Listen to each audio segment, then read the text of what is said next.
We're here in beautiful San Diego, taking in these breathtaking views of the water, a place that so many Californians and San Diegans call home and love and cherish. When we think about plastic, in our mind often goes to the ocean. We might picture littered beaches, marine life and plastic, and heartbreaking images of sea turtles struggling to survive. I mean, whenever you see a plastic straw, I think we all think about a struggling sea turtle. But the plastic pollution crisis is much more than our marine life or our beautiful oceans. Tiny microplastics, so small they're invisible to the naked eye, have infiltrated our waterways, our soil, our food, and our bodies. And here's the scary part. This isn't just an environmental issue, it's a public health issue. It's even in our makeup products. Studies are now linking microplastic exposure to serious health risks, including hormone disruption, infertility, dementia, and cancer. Plastics have taken over our world, but we have an opportunity to move the needle forward. That's why I'm proud to introduce AB 823. Only a little bug. Here you go, bug. AB 823, which takes a crucial step in addressing this crisis. This bill would ban the sale of toxic plastic microbeads in non-rinse-off personal care products, cleaning supplies, and coatings. These tiny plastics cause lasting harm to our health and to our environment. We've already seen progress in other parts of the world. The European Union has taken bold action, and it's time for California to lead the way here in the United States. I've already had the opportunity to engage with industry experts, environmental advocates, health professionals who all agree it's time to put an end to these unnecessary and dangerous microplastics. With AB 823, we have a chance to protect our oceans, our communities, and our health. Let's take this step together for a cleaner, healthier California. Thank you. And with that, I'll introduce our first speaker, Nyesha Green Washington, Senior Organizing Manager with Breast Cancer Prevention Partners. Nyesha. Thank you, Assemblywoman Boerner. Good afternoon, good morning, wherever you are.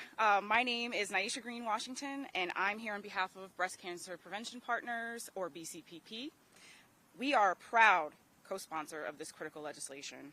For over 30 years, BCPP has been the leading science-based policy and advocacy organization working to eliminate toxic chemicals and environmental exposures linked to breast cancer. Some of you may be wondering, what's the connection between microplastics and breast cancer? After all, most people think of microplastics as an environmental issue, something that pollutes our oceans and lands. But microplastics don't just pollute the environment, they pollute people. And that makes them a growing human health crisis.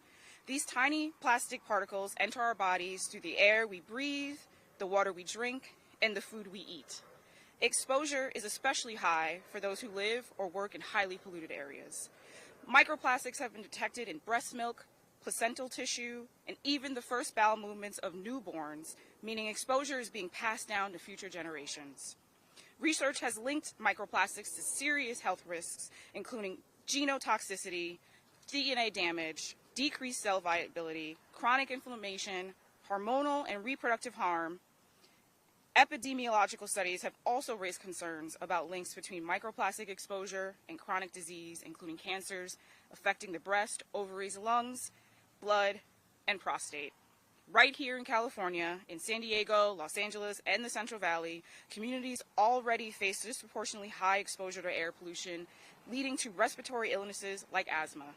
Adding microplastic exposures into the equation only worsens these public health disparities. The good news? Safer alternatives exist.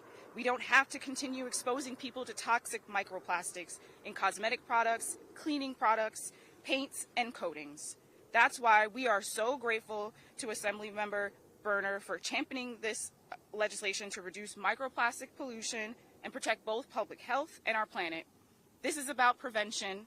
This is about protecting people, especially the most vulnerable, from unnecessary harm. Thank you. And now I'd like to introduce Crystal Reyes from Californians Against Waste. Thank you. Good morning, everyone. Thank you all for joining us today in sunny San Diego, or maybe in front of your computer at home. My name is Crystal Reynez, and I am a Legislative Associate at Californians Against Waste. I'm so proud to be here alongside many incredible advocates and leaders in the fight against plastic pollution. Since 1977, Californians Against Waste has been a nonprofit environmental research and advocacy organization that identifies, develops, promotes, and monitors policy solutions to pollution and conservation problems posing a threat to public health and the environment. We want to extend our deepest gratitude to Assemblymember Boerner for her leadership in introducing AB 823, sponsored by us at CAW, the Five Gyres Institute, Breast Cancer Prevention Partners, and Clean Water Action. AB 823 is a bill that will push California to take an important step toward turning off the tap of plastic pollution in our environment and bodies by banning plastic microbeads in non-rinse-off personal care products, cleaning products, and paints. For years, we've known that plastic microbeads are an entirely unnecessary source of microplastic pollution. These tiny plastic particles are intentionally added to many products, from makeup and skincare products to detergent, yet remain non-essential and can be replaced by safer, non-plastic alternatives. Once these microplastics enter the environment, they do not break down. Instead, they persist indefinitely and contaminate our waterways, soil, and air. When they enter our environment, they inevitably bioaccumulate in animals and human bodies. For example, 77% of fish sampled in a 2016 study found microplastics and microbeads in their digestive tracts. Now that sounds fishy to me. As Naisha mentioned, microplastics have devastating health impacts and have been found in lungs, the bloodstream, placenta tissue, breast milk, and even the brain. According to a report by the United Nations and Azul, the impacts of plastics on marginalized populations are severe and disproportionate and exist at all stages of the production cycle, from extraction and manufacturing to consumption and disposal. Women, in particular, suffer from plastic-related toxicity risk because of exposure to plastics at home and in cosmetics. Because of the risk to our environment and bodies, we need to eliminate non-essential uses of plastics, period.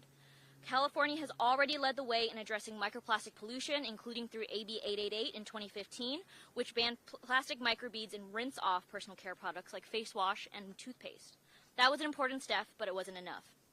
Current law still allows the use of microbeads in leave-on cosmetics, household cleaners, industrial detergents, coatings, and paint, and AB 823 would tackle just that. Research shows that 40 trillion microplastic particles per year are released from household cleaning products alone.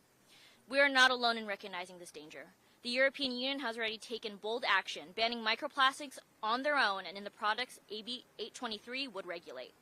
Already, international companies can and have adapted their product formulas to comply with these bans, proving that microbeads are a completely non-essential component of their products. California must follow suit. With AB 823, we are saying no more unnecessary toxic plastic additives in our products. No more pollution that disproportionately harms vulnerable communities. No more waiting to address the crisis that is already unfolding before our eyes. By passing this bill, California will ensure that we keep our homes safe, our communities safe, and our ecosystem safe.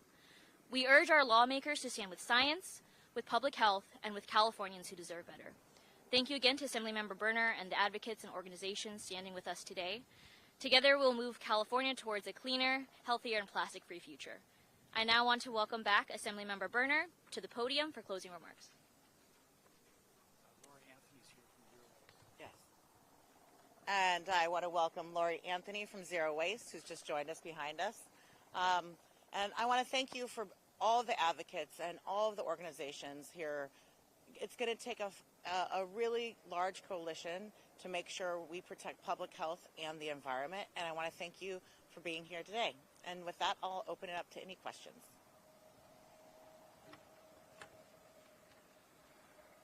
Okay, thank you so much.